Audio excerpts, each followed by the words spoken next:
Ok, présentez-vous. Je m'appelle Malik Sey et je suis le directeur régional Afrique de l'Ouest pour Développement international des jardins, DID,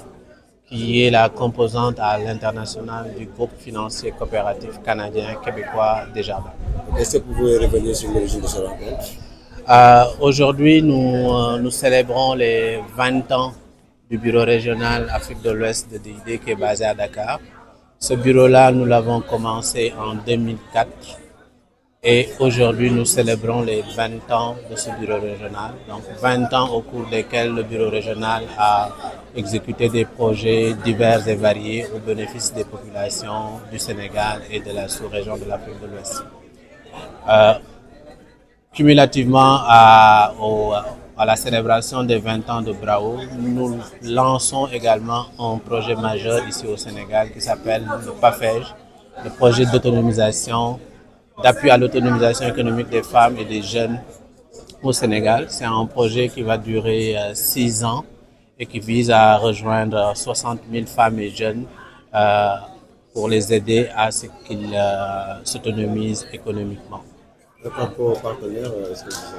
Les partenaires sont nombreux dans ce projet-là. On a des partenaires comme des institutions financières telles que PAMECAS, tels que le CMS, Baobab et d'autres, IUMSEC et CORI. Donc, ce sont les 5 partenaires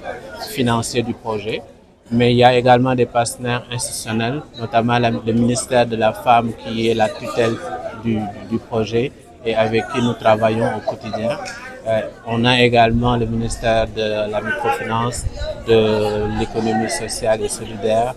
sachant que l'inclusion financière est un outil que nous comptons bien utiliser dans le cadre de ce projet pour justement aider à l'autonomisation des femmes et des jeunes. Est-ce que le bilan est satisfaisant par rapport aux 20 ans? On est particulièrement fiers du travail effectué depuis 20 ans. Il faut dire que DID en Afrique, c'est plus de 50 ans. Nos premières interventions ont commencé au Burkina Faso en 1970. Plus spécifiquement au bureau régional, on a ouvert à partir de 2004, donc 20 ans. Donc on célèbre 20 ans du bureau régional, mais DID en Afrique fait plus de 50 ans. 50 ans au cours desquels on a contribué à l'émergence de réseaux financiers coopératifs parmi les leaders dans leurs pays respectifs. 20 ans au cours desquels aussi on a pas mal contribué à l'amélioration des conditions de vie des populations de par nos interventions. Et c'est tout cela qui nous rend fiers aujourd'hui. Mais en même temps que nous sommes fiers, nous sommes aussi conscients des défis et enjeux qui restent pour l'avenir. Et nous espérons pouvoir toujours continuer à apporter notre modeste contribution à l'amélioration des conditions de vie des populations pour 20 ans encore ou plus même, et ceci en étant le plus aligné possible aux orientations et aspirations des populations sénégalaises. Est-ce que vous avez un message à lancer pour les femmes? Le message que je lancerai à l'endroit des femmes comme à l'endroit des jeunes, c'est un message à l'autoprise en charge. À l'autoprise en charge.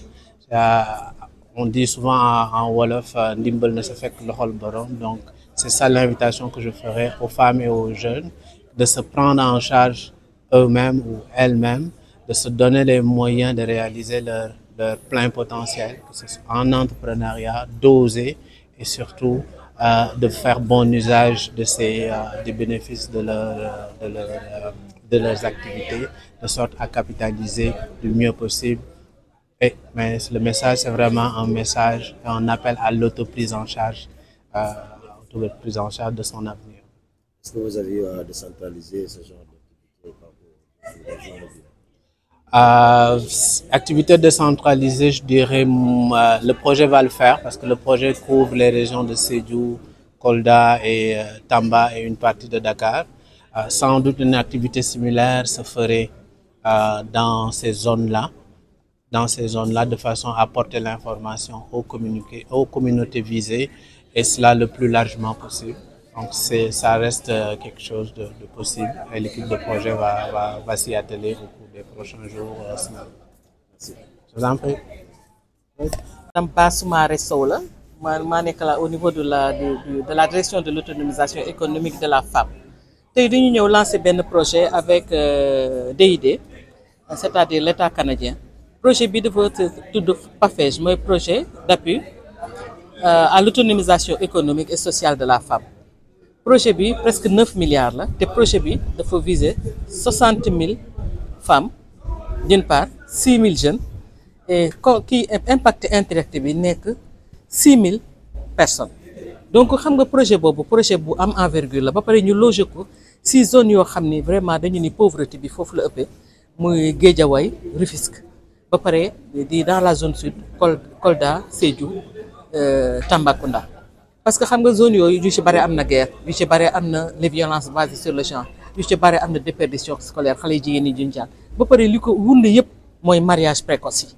donc foofu daal dafa jigéen ñi dañuy souffrir bu baax ñu ne nag léegi bu ñu bëggee jigéen ñi ñu am taw féex il faut que ñu teg loo xam ni dina leen mën a jàppale léegi nag ñu projet bi daal di ñëw nag dugg ci loolu ñu accordé nag vraiment benn intérêt particulier ñu ñëw loger ko ministère de la femme de la famille et des solidarités bi nga xam ne mooy assurer tutelle technique bi avec la DID et Affaires mondiales Canada donc voilà grosso modo yi ñu doon lancé tey te projet bi 6 ans la donc fi mu nekk nii buñ ci déparé rek ñu ci gën a bénéficier mooy jigéen ñi dina tax ñu mënal seen bopp dina tax yu bare daal dina leen dëddu donc te ñun loolu la ñuy ñaan ñu sortir de la pauvreté parce que Sénégal nag li ci metti mooy pauvreté à un visage de femme bu ñuy wax pauvreté rek jigéen ñi la ñuy xool loolu nag la ñu bëgg ñun mu dañ léegi bu ñu waxuñu ne mu dem feneen de mais mu disparaître ku nekk mënal sa bopp xale yi mën a jàng parce que tey jigéen bu bëgg a liggéey wala nga am projet bëgg ci liggéey sa doom bi war a jàng da ngay téye xale bi ci kër gi ni ko na la dimbali parce que amoo loo fayee main d'œuvre léegi nag buñ la yóbboo financé la def suivi bi nag parce que dañu bañ aussi détournement d'objectif jigéen ñi jël ko yóbbu ko ci xew yeeg ngénte yi non loolu la ñuy bañ donc dañ ngay accompagner du départ à la fin léegi projet bi bu dee jeex tamit day am suivi donc comme on dirait pour dans le milieu agricole de la fourche à la fourchette. léegi jigéen ñooñu ngeen bëgg a dimbali ci projet boobu jigéen ñooñu nan ngeen ko fas wéyalee ba recenser leen. moo kooku recensement bi def nañ ko ba pare parce que xam nga li tax du def recensement bi dañu basé si ANSD étude ANSD yi basé sur les préfets les sous-préfets basé sur le conseil commutatif des femmes basé si association féminine yi bàjjenu gox yi c'est-à-dire dañu dem au cœur de gox-goxaat yi laaj la fa ne càmbar la fa nekk parce que dégg nga defoon nañ fi les assises de l'entrepreneuriat ñu xam plus de ay milliers wu organisations féminines mais entre temps am na ci ñoo xam ne fonctionné tul yooyu yëpp ñu dellu sur place càmbar leen bu baax a baax et puis dafa am benn étude suivi boo xam ni femme bu nekk boo ñëwee indi sa société dañuy xam lan mooy sa problème lan nga bëgg lan nga bañ ba pare def une communication vraiment bu baax communication mooy ki nga fekk Sédhiou nga fekk ko par exemple fële Médina Yoro Fula da nga koy expliquer projet bi ci langue bi mu dégg ba mu digérer ko bu baax a baax su ko digérer bu baax a baax nga wax ko lan mooy tenants yi lan mooy aboutissants yi loo lan nga xam ne bu ko defee dina ci gis boppam ba pare nga inclure les autorités étatiques les autorités locales ba pare les bàjjenu gox les chefs religieux parce que ñooñu dañoo am kilifa tant que jaaroo ci boobu yoon doo leen mën a jot donc pour nga jot leen nag il faut nga jaar ci boobu yoon sàmm leen tokki dalal seen xel ba pare li ñu leen wax léegi ci salle bi SFD yi joxe xaalis bi aussi di financer femmes yi il faut ñu dalal xelu femmes yi parce que boo financé ba pare boo amee benn retard rek yow doo seet lan a indi retard bi da ngay daal di afficher photom daal di ni kii fayul même bu dee taux bi 5% la ñu ne non da ngay waxtaane ñoom dalal seen xel ñoom ñu mën laa ñeme ku la ñemewul doo ko mën a liggéey la te moom ba pare ni ko liggéey ci moom rek lay dellu demul feneen donc loolu daal la ñu nekk di wax lancer projet di tey nag di ñaan tàmbali ko ci bisimilahi rahmaani rahim yeggale ko ci alhamdulilahi rabil alamin ànd tamit ministère de la microfinance mu accompagner ak vraiment tous les acteurs ñu ñëw ministère des finances ñëpp daal dugg ci ñu def ko benn bloc boo xam ne buñ ko liggéeyee dinañ ci gis taw feex